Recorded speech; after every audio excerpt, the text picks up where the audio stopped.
Welcome to Fake Love and Flying Monkeys, the podcast where fake love is exposed. I'm Nova Gibson and I am your host. I'm the principal counsellor at Brighter Outlook Narcissistic Abuse Counselling.com.au. This space is dedicated to helping you reclaim your worth and understand the impact of toxic relationships with suspected narcissists.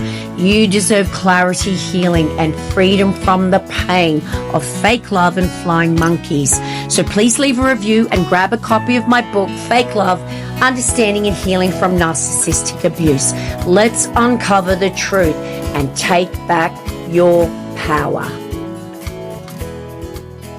Hi everyone and welcome to another episode of Fake Love and Flying Monkeys. In this episode, we are going to be taking a look at 5 tactics that flying monkeys use to manipulate you for the narcissist. But before we begin, let's recap on exactly who and what flying monkeys are. So if you have a narcissist in your life, then you also have their flying monkeys. Narcissists cannot exist without their followers, without their entourage of people who will support their agenda, prop up their ego, and whom they can use to do their dirty work for them. So it's really important to be aware that the narcissist never acts alone. Hence the name of my podcast, Fake Love and Flying Monkeys, because you will always have flying monkeys in your proximity if you have a narcissist in your life, whether they know they're being manipulated by the narcissist or not. So the term flying monkeys comes from The Wizard of Oz, one of my all-time favorite movies. Now, if you have seen this movie, then you will remember those horrible, ugly little winged creatures that the Wicked Witch sent out to do her bidding. She wanted those flying monkeys to spy on Dorothy and, of course, to steal her beautiful dog, Toto. So basically, the narcissist will use their flying monkeys to act on their behalf. The flying monkeys will become their eyes and their ears. And many times, these individuals are just as toxic as the narcissist. They have their own distorted need to be valued by the narcissist. But many times, the flying monkeys are what we call innocent flying monkeys, in that they don't know they're being manipulated and often they think they're doing the right thing. The sad reality for victims is that in the end, it doesn't matter because the outcome is the same. If someone is being manipulated by the narcissist, then that person becomes someone that you can't trust anymore. Flying monkeys can be family members who defend your abuser, the friends who unknowingly or willingly take the narcissist's side, they can be flying monkeys, or it can be a colleague of yours who spreads the narcissist smear campaign around the office. It can also be mutual acquaintances who pressure you into forgiving, be the bigger person and move on. So here are 5 manipulation tactics that flying monkeys commonly use when they are acting on behalf of your abuser, on behalf of the narcissist. So number 1 tactic is guilt tripping you into compliance. The flying monkey will use guilt by saying something like, "You're overreacting. Come on, you're being petty here. They didn't mean it like that. You know they love you. You should just give them another chance." Or they're really, really at a loss without you. They're struggling. Can't you just please talk to them? Now, a real life example that I hear all the time from my counseling clients, and By the way, guys, if you would like to have a one-on-one Zoom counseling session in your narcissistic abuse recovery, please just see my website link in the description. But this one I hear all the time. So let's make it about Sophie. Sophie is the character in my book, Fake Love. Sophie has finally left her abusive husband, Justin, but not long after, his best friend starts calling, saying things like, oh, look, he's just devastated. He's lost without you. He just wants to talk. Don't you owe him that? Well, Sophie almost gave in, but she realized that Justin's best friend was actually more concerned with keeping Justin comfortable than with Sophie's well-being. Example number 2 of a manipulative tactic used by the flying monkeys is when they are asked to spy on you and report back to the narcissist. You could really say here that these types of flying monkeys are the ones who are just as toxic as the narcissist. But basically, they're acting as informants. They want to gather all the dirt. They want you to spill the beans on what you are doing in your life because they're being so nice. They want to get you to trust them so that they can feed that information back to the narcissist. They will pretend to be supportive. They're there for you. They will check out your social media because you haven't thought to block them, and they will report that data back to your abuser. Or they might ask really personal questions about your relationships, your emotions. They want you to develop trust in them simply so that they can betray your trust by taking that information back to the narcissist. So a real life example. Let's get back to Sophie again. Okay, so after breaking up with her toxic, abusive husband, Justin, Sophie kept things just amicable, civil with their mutual friend, Lisa. But Sophie noticed that every time she confided in Lisa about moving on, Justin suddenly knew about it and started causing problems. So Lisa was a flying monkey. She was playing both sides, pretending to be a friend to Sophie whilst feeding all of this information back to Justin. Example number 3 of a manipulative tactic used by the narcissist flying monkeys is when they spread the narcissist smear campaign.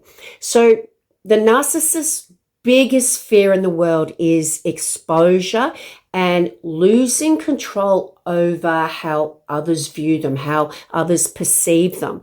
So if you manage to escape and start to expose their abuse, in other words, you talk about what they did to you and how they treated you, then they will use their flying monkeys to spread lies about you and to damage your reputation.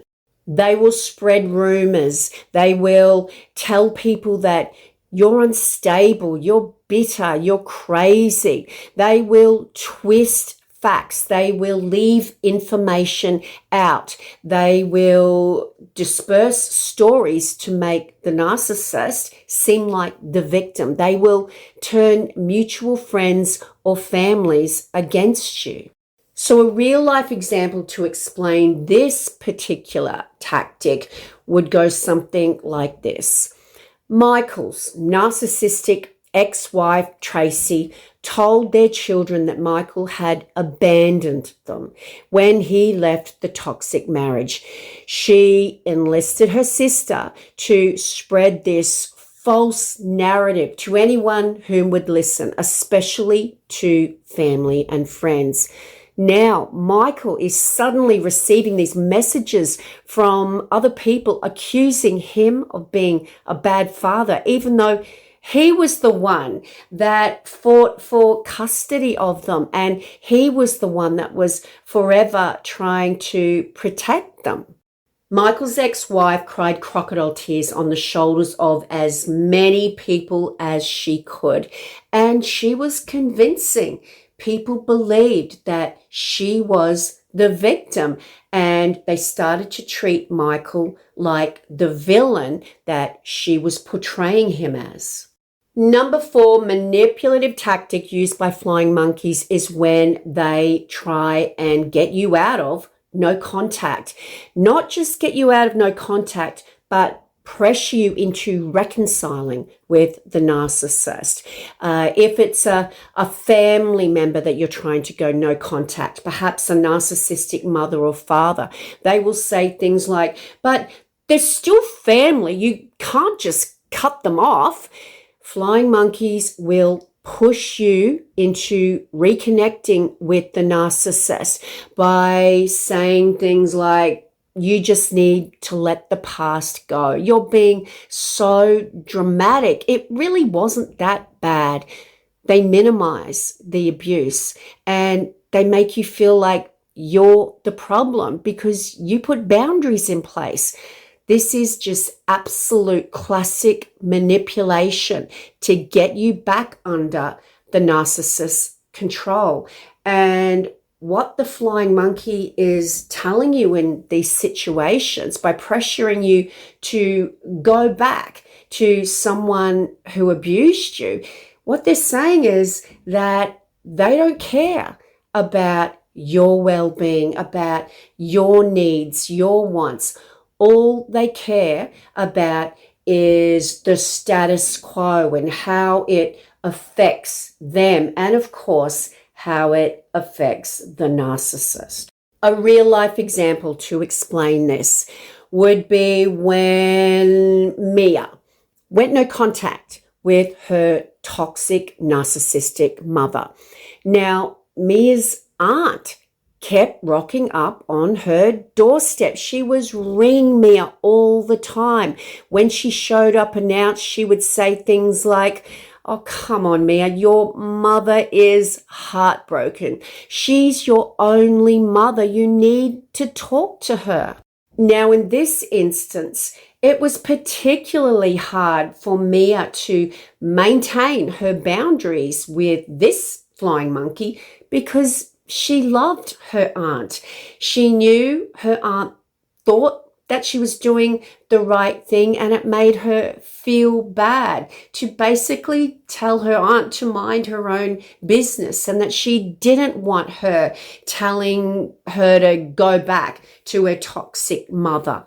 And her narcissistic mother knew this, and that is why she used Mia's auntie as a flying monkey, because she knew that Mia loved her auntie and that she would be more likely to listen to her aunt's pleas to bring the family back together, and that would result in that narcissistic mother regaining control of Mia and, of course, being totally unaccountable for her actions.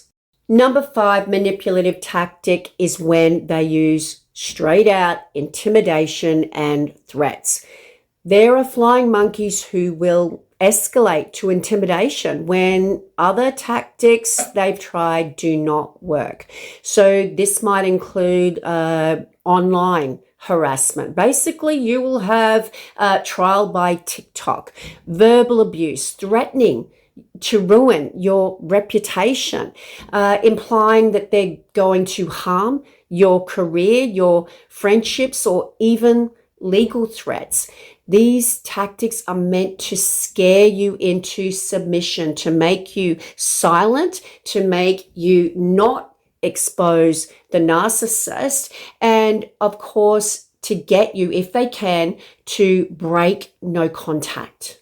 A real life example that I often hear of would go something like this.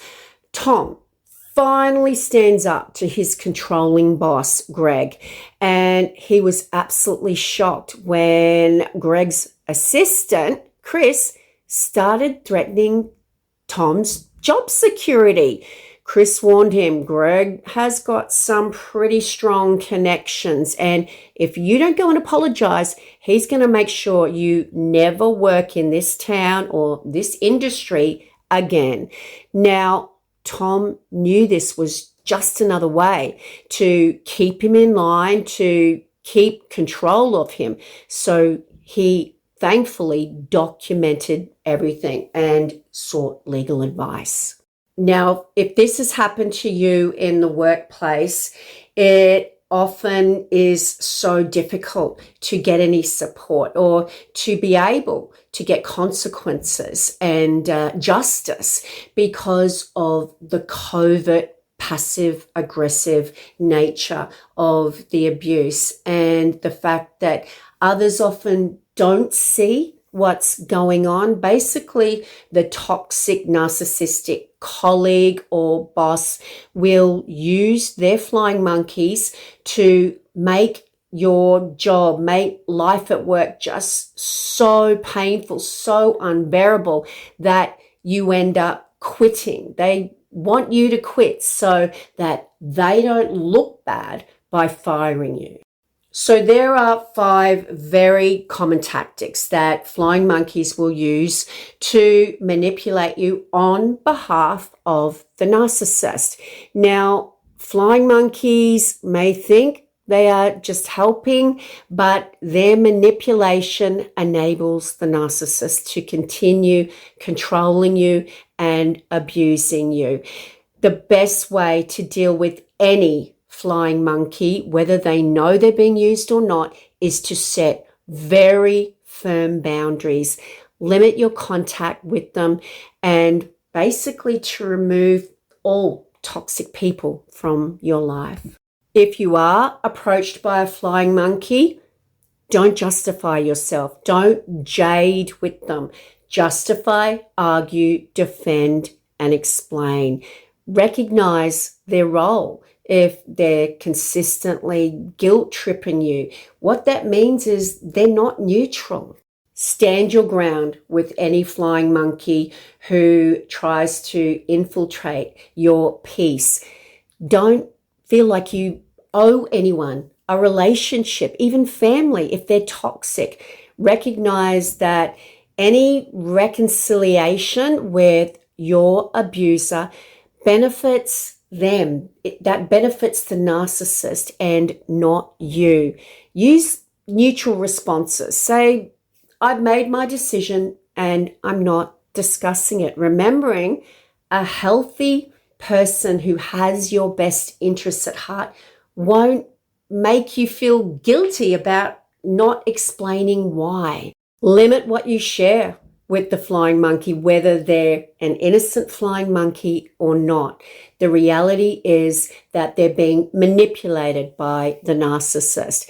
Even just casual conversations can be used as weapons against you. Watch for inconsistencies in what they're saying to you, in their behavior. Do they act concerned, but later the narcissist knows things they shouldn't? Block and remove access to you. If they can't be trusted, then they don't deserve a place in your life. And that brings us to the end of another Fake Love and Flying Monkeys episode. I hope you found that insightful, guys. Block, limit your contact, grey rock with flying monkeys just as you would with the narcissist. They are just as damaging and destructive to your life. Now, if you would like to have a one-on-one Zoom counseling session with me, please just see my website link in the description. I would love to be able to support you in your healing journey from narcissistic abuse. Please get your copy of my best-selling book, Fake Love. The link you will find in the description. And please support the channel, guys. It does take time to make these episodes, but the best thing you can do to support it is to leave a rating, a review, and of course, if you feel like it, you can buy me a cup of coffee. There's also a link there in the description. Now, until tomorrow's episode, it is bye from me for now. Until then, please remember you are worthy of love, and you are worthy of so much more than a lifetime of fake love and flying monkeys.